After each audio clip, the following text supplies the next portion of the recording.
কুমিল্লার দেবিদ্বারে সালিশের কথা বলে ডেকে নিয়ে এক রিকশা চালককে পিটিয়ে হত্যার অভিযোগ উঠেছে। শুক্রবার সকালে উপজেলার ফতেহাবাদ ইউনিয়নের সাইচাপাড়া বাজারে এ ঘটনা ঘটেছে। নিহত ওই রিকশা চালকের নাম সিদ্দিকুর রহমান। তিনি ফতেহাবাদ ইউনিয়নের সাইচাপাড়া গ্রামের গাবুদ্দিবাড়ির মৃত আব্দুল কুদ্দুসের ছেলে। তোরা বিজয় মিছিল নিয়ে এসে বাজারে আসছে, আসার পরে এখানে আমির মেম্বার অফিস ছিল। এই অফিসের কাছে আইসা যখন দেখছে কালামের ছবি, শেখ হাসিনার ছবি, শেখ মুজিবুরের ছবি, তো দেখার পর ছাত্র বলছে ওনাদের ছবি আপনারা কেন টাঙায় রাখছেন, আপনাদের নেতৃত্ব চলে গেছে, ছবিটা নামাই ফেলেন।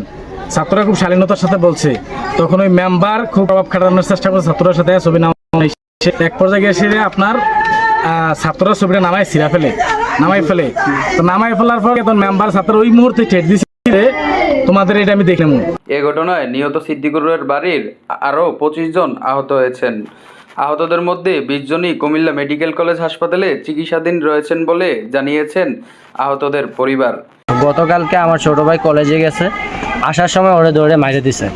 তো ওইটা সমাধানের জন্য আমার ছোট ভাই আবার থানাতে একটা অভিযোগ করছে। অভিযোগ করাতে ওনারাও শুনছে, আমাদের এলাকাবাসীও শুনছে, শুনে ওনারা বলছে সবাই একটা সমাধান করি।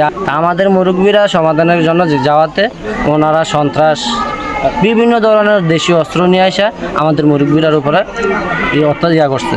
তখন আক্রমণ করার পরে তখন আমরা আমাদের প্রাণ বাঁচাতে গিয়ে ওনাদের লাঠি ছোড়াও আমরাও মারছি, আমরাও ঠেকানোর চেষ্টা করছি, আমাদের মুরব্বীদেরকে নিয়ে আসার চেষ্টা করছি, কিন্তু আমরা লাস্ট পর্যন্ত পারিনি।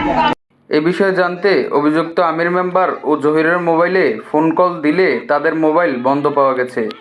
অভিযুক্ত আমির মেম্বার ফতেহাবাদ ইউনিয়নের 7 নম্বর ওয়ার্ডের ইউপি সদস্য ছিলেন এবং তার সহযোগী জহির পার্শ্ববর্তী উপজেলা ব্রাহ্মণপাড়ার বাসিন্দা বলে জানা গেছে।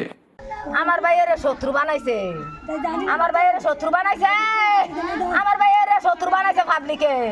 তে আগারও খেরুলে তার কিছু করতাম না, তে মনে করছে আগারও খেরি আসলো, কইছে আমার কি জানি না মানুষ গেলে আমার জীবনে মাইরো না, আমার ভাইয়ে গেলে পানি খুঁজছে গো, বিদার খুঁজছে গো, আমার ভাইয়ের শেষ করলো গো। দেবিদ্বার থানার ভারপ্রাপ্ত কর্মকর্তা ওসি নয়ন মিয়া বলেন, একজন নিহতের ঘটনা সঠিক, বিষয়ে আইনি ব্যবস্থা প্রক্রিয়াধীন রয়েছে।